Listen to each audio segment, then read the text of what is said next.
Bendecidos todos. Es para mí nuevamente un placer poder estar con ustedes a través de estos medios digitales, de este espacio de tiempo donde lo hemos titulado Semillas de Verdad.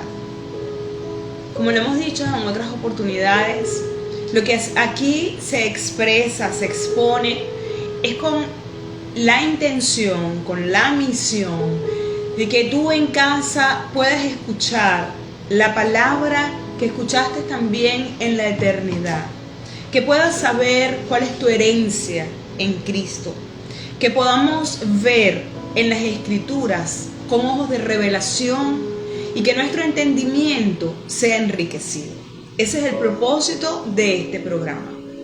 Traer en un corto espacio de tiempo una palabra, ponerla en tu corazón, ponerla en tu mente, darte el basamento escritural para que luego en casa tú puedas, con detenimiento, con tiempo, estudiar cada una de las cosas que aquí nosotros podamos decir y tú lo puedas filtrar y tomar para ti entonces la verdad que esta palabra contiene. Así que yo te declaro hoy muy bendecido y en el año de los redimidos. A lo mejor es una expresión no muy conocida, no muy predicada, pero escrituralmente existe. Y esta expresión se halla en Isaías capítulo 63, versículo 4, que quiero compartirlo contigo. Hoy sí voy a leer algunas de las citas bíblicas, porque es necesario para que veamos cuál es el basamento escritural y qué se desprende de cada una de esas palabras allí escritas. Dice Isaías capítulo 63 versículo 4: porque el día de la venganza está en mi corazón y el año de mis redimidos ha llegado. Cuando nosotros tomamos en cuenta la palabra año, creemos que se está tratando de un tiempo de 365 días. En la escritura hay muchas formas y palabras que indican una simbología o una tipología. En el año, cuando hablamos del año de los redimidos, estamos hablando de un espacio de tiempo donde Dios va a tratar con unas personas en específico. Y estas personas, en este versículo, dice que son los redimidos. Como vimos en el sábado anterior, la redención, para hacer corto su concepto porque es muy amplio, quiere decir volver a comprar. Es como alguien cuando ha extraviado algo, cuando ha perdido algo por alguna razón, y entonces desea volverlo a adquirir. Pero eso que desea volver a adquirir está en las manos de otra persona que a su vez, o bien sea que le llegó o lo adquirió también, pagó un precio. Entonces, el que era originalmente el dueño dice: yo lo deseo de vuelta. El que lo tiene actualmente le dice: bueno, te lo vendo. Eso fue lo que sucedió en la redención. Dios, a través de la sangre de Jesucristo y de ese sacrificio perfecto, nos volvió a comprar. Por eso somos redimidos para Dios de entre los hombres, como nos lo dice en el libro de Apocalipsis. Ahora, ¿qué quiere decir exactamente la palabra redimidos? Obviamente viene de su raíz redención, que quiere decir volver a comprar. Pero el hecho de haber sido redimidos dice que su significado es aquel que es liberado de una condición. Una condición como esclavitud, una condición como una prisión. También ha sido liberado de alguna situación. Ejemplo, un dolor, un castigo. O ha sido liberado de una obligación o compromiso, una deuda. La humanidad tenía una deuda. La humanidad tenía un compromiso que había roto desde el Edén. La humanidad, desde el momento en que Adán comete el error, tenía una deuda, tenía un compromiso roto con Dios. El hecho de la redención que se dio en el sacrificio de Jesucristo, entonces pagó la deuda. Por lo tanto, es libre de la deuda. Todo redimido es libre del dolor y del castigo de un pecado cometido. Y todo redimido también es libre de la condición de esclavitud. El mismo Pablo nos dice en el libro de Gálatas que hemos sido redimidos para Dios y que hemos sido liberados de la esclavitud del pecado y de la esclavitud de una ley que lo que producía cada día era más frustración por cuanto no podía hacerse justicia a través de ella. En el Salmo 107, versículo 2, como te dije, en esta oportunidad sí voy a ir leyendo cada una de las citas, porque es importante que veamos que todo lo que estamos diciendo acá tiene basamento escritural. ¿Y qué es lo que para nosotros significa lo que allí está escrito? Salmo 107, versículo 2 dice, desde el versículo 1, dice: alaben al Señor porque Él es bueno, porque para siempre es su gracia. Y ustedes me pueden decir, ahí dice misericordia, sí, pero recordemos que tenemos que leer conforme a la verdad presente, y la verdad presente es gracia. Entonces, porque para siempre es su gracia. Díganlo los redimidos de Dios, los que han redimido del poder del enemigo. Tú has sido redimido del poder del que te adversa.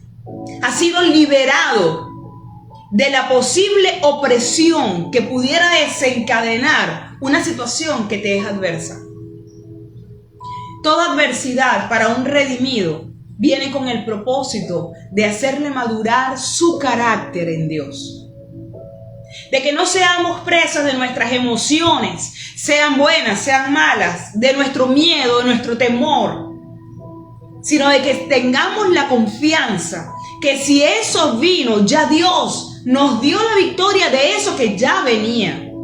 Que para nosotros puede ser una situación que nos exceda, pero tendremos la confianza de que Dios está en el asunto y por lo tanto eso resultará en mi bien, resultará en mi madurez.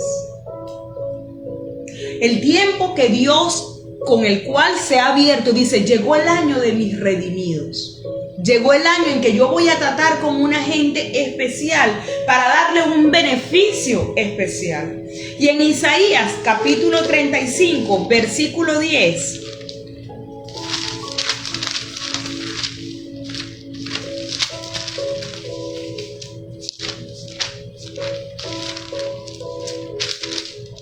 dice: y los redimidos de Dios volverán y vendrán a Sión con alegría y con gozo perpetuo será sobre sus cabezas. Y tendrán gozo y alegría y huirán la tristeza y el gemido. El propósito de que Dios esté tratando contigo es provocar en tu vida gozo y alegría, permanentes, estables, no fugaces, no basados en que hoy la situación está bien y cuando la situación está mal, entonces ya la alegría no forma parte de mi vida, sino está el miedo, está la tristeza, está la incertidumbre. En Dios dice que tendremos gozo. Cuando se trata de un gozo, no se está hablando de que en ese momento estamos felices. Cuando se está hablando de un gozo, se está hablando de que es un fruto del Espíritu. Y cuando es un fruto del Espíritu, sobrepasa tus emociones, sobrepasa tu mente, sobrepasa la situación. Porque dice que nuestro gozo, nuestra alegría, viene de parte de Dios. El gozo produce la alegría, no la alegría produce el gozo. Y si vemos lo que acabamos de leer, vemos la presencia de las dos palabras. Vemos el gozo y vemos la alegría. Lo que te mantiene en el momento difícil no es la alegría, porque ¿quién puede estar feliz de repente en un momento donde tiene una situación económica difícil que lo excede? En ese momento de repente no están presentes en nuestros labios la sonrisa, la alegría se ausenta por un momento. pero el gozo sigue permanente en nosotros, porque viene del Espíritu. En Isaías 51:11 volvemos a repetir el gozo y la alegría. En Isaías 62:12 dice: y los llamarán pueblo santo de Dios, redimidos de Dios, y a ti te llamarán ciudad deseada y no desamparada. Es un grupo de personas en los cuales Dios está presente, consciente y pendiente todo el tiempo. ¿Por qué? Porque dice no desamparados. Un desamparado es aquel que no tiene cobijo, que no tiene seguridad, que no tiene certeza, que no tiene apoyo, que no tiene respaldo, que no tiene ayuda, que está solo. Dice que a ti no te llamarían de esa manera desamparado, porque si no lo sabemos, Dios nos desamparó a Jesús para que tú y yo no estuviéramos desamparados. ¿Cómo así? En el momento de la crucifixión, cuando ya estaba a punto, Jesús, cuando ya estaba en el momento más crítico de esa crucifixión, en el momento más agonizante, Él gritó y dijo: Dios mío, ¿por qué me has desamparado? Desamparó a Jesús en ese momento, porque Él en ese momento estaba llevando todos los pecados, todas las culpas, todas las condiciones que nos eran adversas, que nos eran contrarias. Pero ahora, en ti, en virtud de lo que Él hizo, entonces en nosotros hay un amparo. Por eso la Escritura nos dice que Dios es nuestro amparo y nuestra fortaleza. Quiere decir que no estamos solos. Quiere decir que no estamos en una incertidumbre, sino estamos en certeza. Estamos en bendición, estamos en alegría. Y dice que nos llamarían una ciudad deseada. Para determinar que un sitio es una ciudad, quiere decir que tiene unos rasgos, tanto culturales como de personas, que tienen unas leyes, que tienen unas conductas, que tienen un fenotipo específico que los hacen llamarse ciudad. Tú y yo tenemos leyes del reino, tenemos principios activos, vigentes, para este tiempo en el cual Dios ha decidido tratar contigo y conmigo como redimido. Y dice que nos llamarían una ciudad que tiene unas leyes, que tiene unos principios, que tiene un accionar distinto, pero que la gente lo desearía, porque ve en ellos lo que escasea. Isaías capítulo 35, versículos 5 al 9. Dice: entonces los ojos de los ciegos serán abiertos y los oídos de los sordos se abrirán. Entonces el cojo saltará como un ciervo y cantará la lengua del mudo, porque aguas serán cavadas en el desierto y torrentes en la soledad. El lugar seco se convertirá en estanque y el sequedal en manaderos de agua. En las moradas de chacales, en su guarida, será lugar de cañas y junco. Y habrá allí una calzada y un camino, y será llamado un camino de santidad. No pasará inmundo por él, sino que él mismo estará con ellos. Y el que anduviere en este camino, por torpe que sea, no se extraviará. No habrá ahí león que subiera por él, ni allí se hallará para que caminen los redimidos. ¿Qué quiere decir todo esto? Dice que en las situaciones más adversas, tipo el pueblo de Israel, recordemos que venía huyendo de un gran enemigo, un poderoso enemigo que no jugaba, que era el faraón.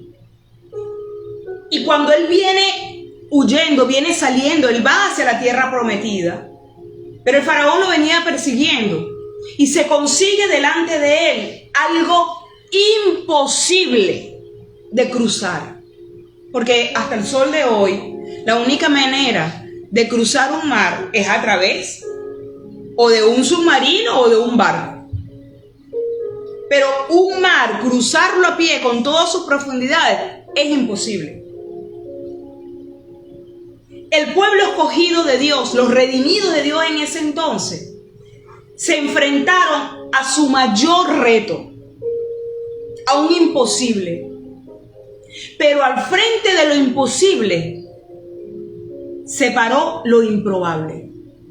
Dios intervino de una manera que, según las leyes de las probabilidades, no podía suceder. ¿Qué hizo Dios en ese entonces? Abrió un camino para que su pueblo caminara. Y aquí acabamos de ver que dice que nuevamente Dios abrirá un camino. Y ese nuevamente se trata de cada situación que a ti te exceda, cada momento difícil para ti, económico, familiar, de pareja, de salud, cualquiera sea el índole. Dios ha prometido abrir nuevamente caminos en la soledad. Dios ha prometido que a través de situaciones, de personas, de recursos probables o improbables, posibles o imposibles, no importa el nombre, se va a doblegar ante el nombre que es sobre todo nombre, que es el nombre del gran yo soy. Y tú eres portador de ese nombre, eres parte de ese nombre. Por eso dice que en este tiempo de los redimidos, Dios iba a volver a abrir un camino.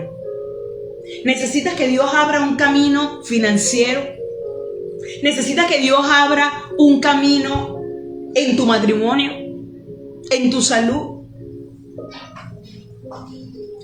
La única manera de que lo improbable y lo imposible se hagan una realidad es que haya una intervención divina. Y en tu vida es el tiempo de que la haya. Porque dice que es el tiempo en el cual Dios decidió tratar con sus redimidos. Llegó el tiempo de mis redimidos.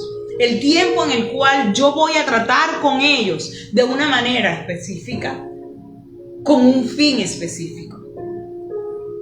Isaías 51:10, como lo dije, Dios hace camino para ti.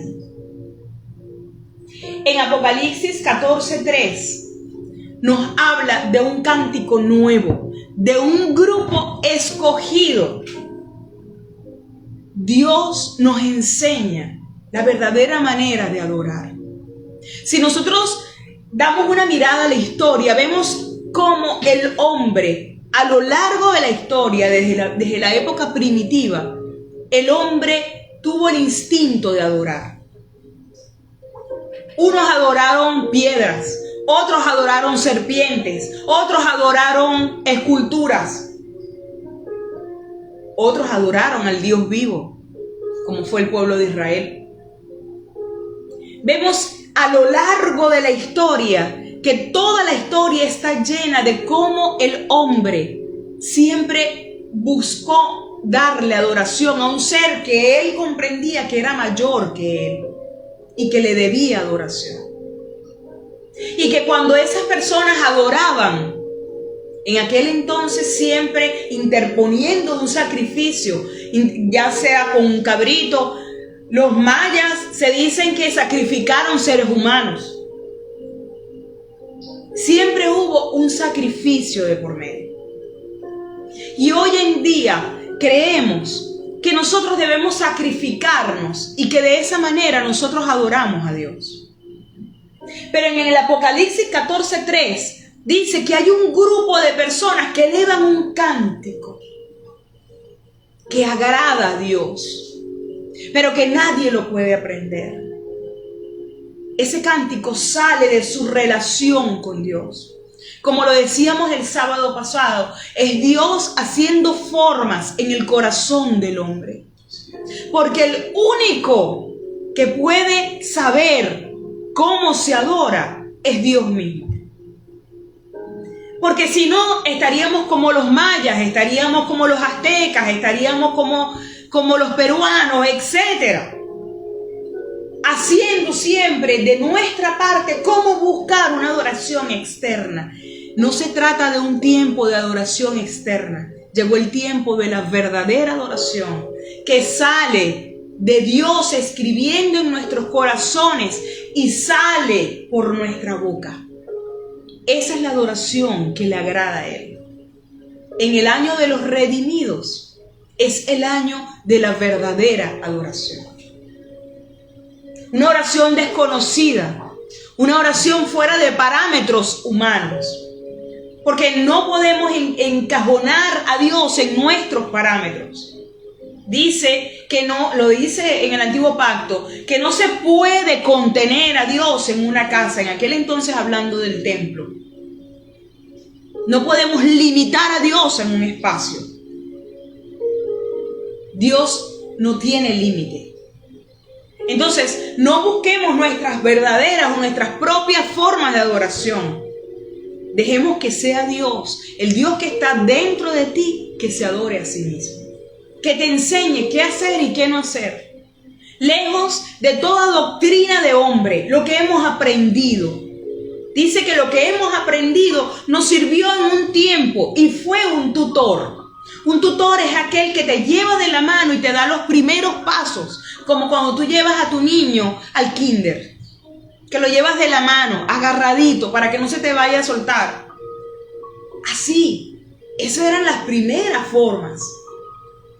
Pero ya no es el tiempo del tutor, es el tiempo del hijo. Del hijo que sabe y conoce que tiene una herencia. Del hijo que sabe y conoce que su Dios lo escogió antes de la fundación del mundo para darle adoración. Que lo escogió para anunciar las virtudes de aquel que los llamó de la ignorancia, dice que de las tinieblas, tipo de ignorancia, que lo llamó de la ignorancia al conocimiento, porque el reino de su amado Hijo es conocimiento, el reino de su amado Hijo es revelación. Y en Apocalipsis 14:4 dice que esos redimidos son primicias para Dios. Las primicias, para los que no lo conocen, son los primeros frutos de una cosecha. Los más hermosos, los más gordos, los que más resaltan en una cosecha. Los primeros. Y dice que Dios nos escogió a los redimidos como esas primicias de este planeta Tierra. ¿Y sabes a quién se le dio también ese nombre? A Jesucristo. Dice que Él es primicias de los que durmieron, primicias de los que resucitaron. Él es primicia. Como Él es primicia, tú y yo somos primicias. Dice que hemos sido redimidos para Dios. Tenemos un propósito de vida, tenemos una razón de ser. Y nuestro año ha llegado. El año de hacer realidad nuestros sueños. El año de ver realizados los proyectos que en algún momento escribimos, que en algún momento guardamos y que en algún momento olvidamos. Porque creímos que para hacer un proyecto realidad, lo primero que teníamos que tener era dinero en nuestros bolsillos. No. Para hacer un proyecto realidad, lo primero que tienes que tener es fe. Es certeza. Es saber que hay un Dios que te respalda. Es saber que hay un Dios que va delante de ti y te va abriendo puertas. Es como cuando tú vas a un banco y tú le dices, hay alguien que conoce al gerente del banco y tú vas por un préstamo. Y tú le dices a ese amigo, oye, vale, tú que conoces al gerente, ¿será que podemos hablar? No sé, no te preocupes. Yo voy a hablar con el gerente. Cuando tú llegas, ya el gerente sabe quién eres tú. Así es Dios. Dios ha hecho ya provisión para ti. Con el gerente del universo, dice Dios en su palabra, que Él es el dueño del oro y de la plata. Ya Dios ha ido delante y ha hablado con el gerente. Jesucristo fue delante y habló con el gerente del universo. Con el dueño del oro y de la plata. Hay una expresión que dice nuestro apóstol, que desde que yo la escuché, yo la hice una verdad para mí. y es uno de mis bastiones a la hora de hacer cualquier cosa. Y es esta: da un paso, que Dios dará 1000 por ti. Nosotros creemos que estamos dando ese paso solos y creemos que somos nosotros los que estamos abriendo el camino. Resulta ser que en Isaías también nos dice que ya Él abrió las puertas que nadie te va a poder cerrar. Y cuando tú das un paso, ya Él ha caminado delante de ti. Ya Él ha preparado la provisión de lo que tú necesitas. Tenemos muchos casos y nosotros en nuestras vidas de testimonio de cómo sin haber tenido dinero, hoy tenemos empresas cuando nadie, ningún ser humano creía en nosotros. Pero teníamos un gran haber a nuestro favor, como las columnas de contabilidad, haber y debe. Teníamos en nuestro haber al Dios que creó el cielo y la tierra. Teníamos en nuestro haber la fe, la confianza, la certeza. Y la esperanza fue al futuro y nos enseñó que era posible. Que nuestros sueños, el que ahorita era pequeñito y que solamente estaba en nuestras mentes, podía ser realidad. La esperanza en algún sueño viajó hasta el futuro y dijo: lo que hoy en día es una tiendita chiquita o una tiendita virtual llegará a ser un gran emporio. Porque fue hacia el futuro. Pero hay un trayecto entre el presente y el futuro. Y ese lo le damos forma tú y yo. Llega la esperanza y te trae el informe y dice: mira, ¿sabes qué? En el futuro tú vas a ser un gran empresario. Y entonces la fe que está contigo en el presente y la certeza de tener al Dios que te respalda comienza a trabajar juntamente contigo. Y cada día van poniéndole un nuevo ladrillo a ese sueño. Van creándole y dándole forma. Así como Dios en el Edén le dio forma al hombre que Él soñó, que Él creó, porque dice que primero lo creó y después le dio forma. Ninguno de nosotros crea un negocio de la nada. No, primero está en nuestra mente, está en nuestro corazón.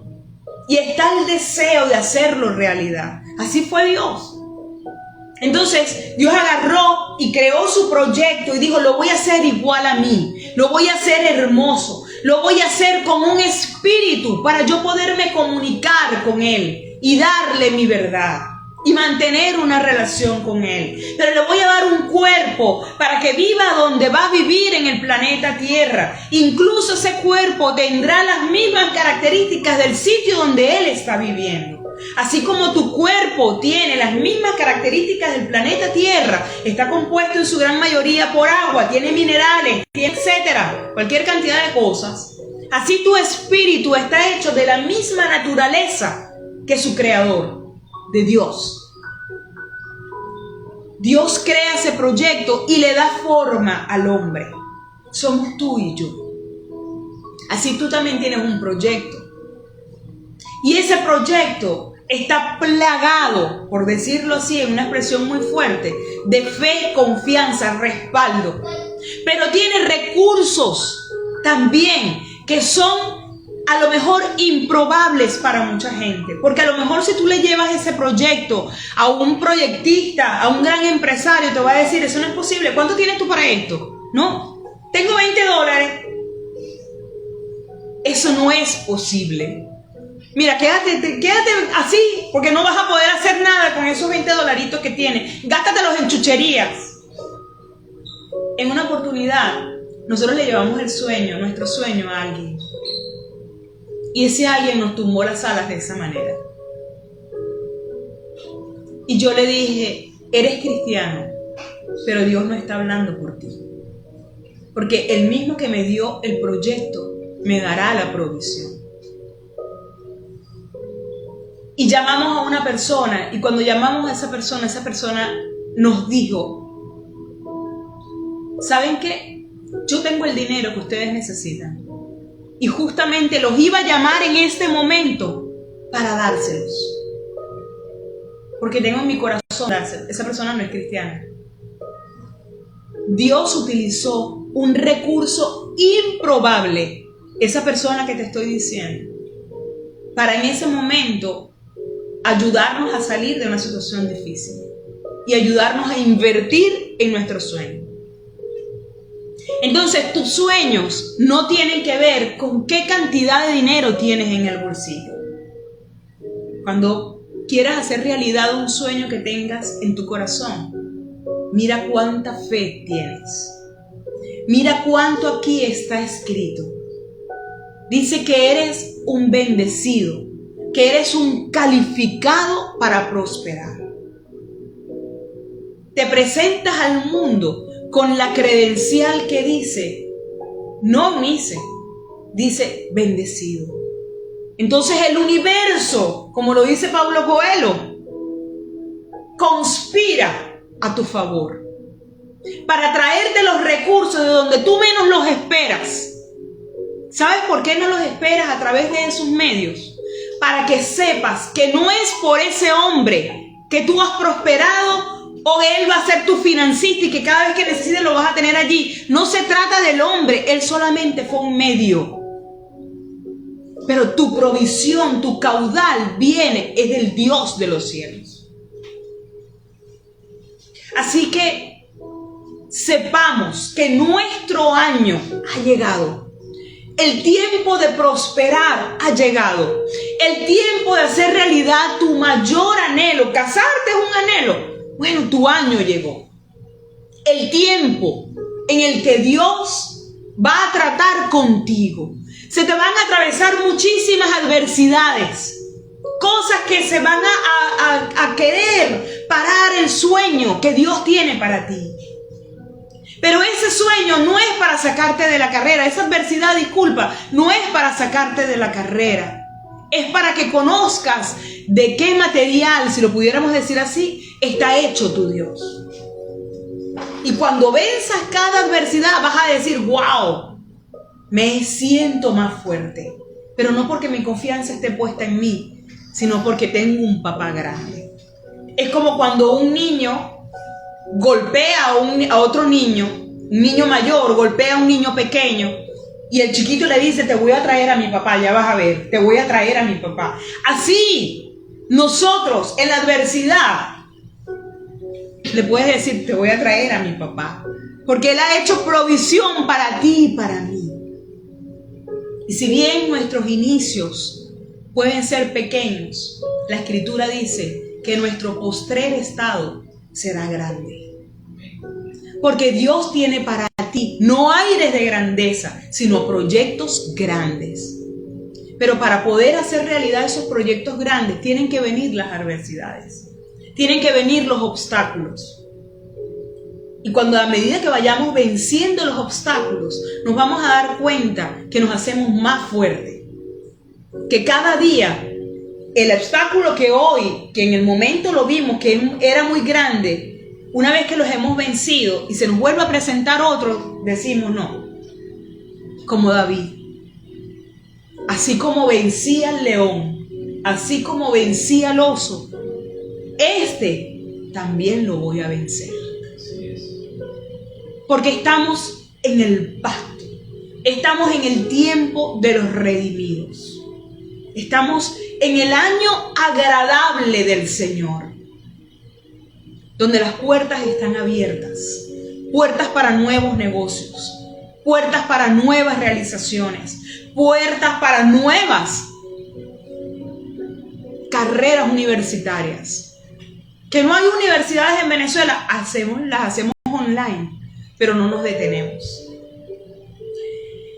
Mi nombre es Eunice de Divincenzo y te doy las gracias por hoy haberte conectado o por verlo después en el diferido, pero que te has decidido conectado a este espacio Semillas de Verdad, donde Dios traerá cada día una palabra de estímulo, una palabra de verdad, una palabra de revelación que alumbre abre los ojos de nuestro entendimiento.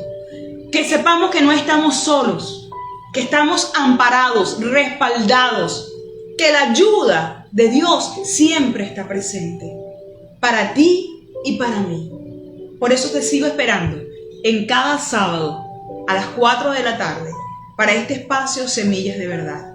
Hoy cerramos el tema, la primera parte del año de los redimidos. Para concluir y que no se te escape la idea, el año de los redimidos entonces es ese tiempo donde Dios decide tratar con sus hijos de una manera específica. Así que si tienes sueños, si tienes cosas por realizar, asóciate al mejor socio de todos, nuestro Dios. Sé bendecido y hasta el próximo sábado.